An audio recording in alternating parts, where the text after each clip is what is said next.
Of course, Mark, you yourself saw problems with the Galaxy Fold, a tear at the hinge, the screen going black. Talk to us about how this story has developed through the weekend and what else has popped up.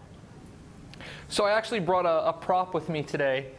This is the phone, and this is going to be probably the last time you're going to see me with this on air for a while until they relaunch this thing, because they are picking it up tomorrow morning. But I received the phone last Monday, and it has this plastic film on it that looks like the type of film that you would get on any other phone, even Samsung phones, iPhones, TVs, and tablets that you remove before using. Typical, user experience. But about 48 hours after removing that plastic sheet, the phone was completely dead. So the left side of the screen, inside the phone, this screen right here, one side went out completely after about a day. Then the next day was about 75% dead across the whole thing. By Wednesday morning, it was completely gone.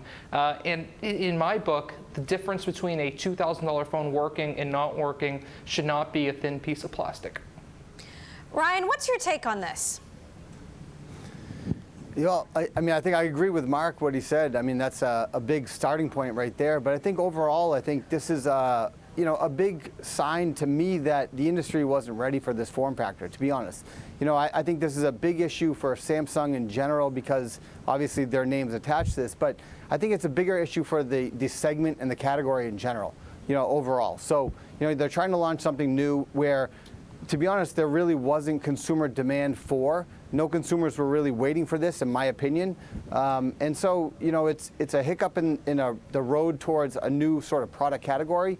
And there's a lot that's untold at this point. We're waiting to see what these things will look like when they actually do work. But overall, I think, to be honest, I think most of these companies, Samsung first, but I think there's a few others right behind them, were rushing to market with these devices because they want to have that first or pretty close to first in a new product category, again, that I don't see the initial demand for. Now, Mark, we've had other analysts on the show, like Bob O'Donnell of Technalysis, who are very excited about this foldable phone. Do you see any evidence that this is a product that consumers want? Well, the problem with this incarnation is that it's basically both a phone and a tablet, and you can switch between the two modes. The problem is it's not a very good phone, and it's not a very good tablet. And if you read my review, I go into the different details as to why it's not very good at either. And so basically you're getting, for $2,000, a bad tablet and a bad phone. For that type of money, you can get an iPad, an iPhone, and even an Apple Watch on top of that, and still have a little bit of cash left over. Likewise, if you're in the Samsung ecosystem, you could do the same. You could buy a Samsung tablet, you can buy a Samsung S10 Plus, and have $750 cash left over. So there's really not a user proposition for buying this thing at this point, especially because of how bad it is both on the hardware and software front. Well, when you put it that way, it's sort of hard to argue, Ryan.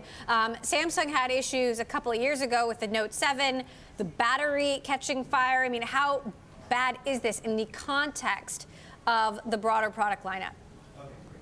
So personally, I would say that the Note 7 issue was much worse for Samsung because there were actual customers that were waiting for that product, right? They did have a loyal, and they still do have a very loyal Note user base that were waiting for the Note 7 when it came out, and many bought them, and they experienced those issues, unfortunately.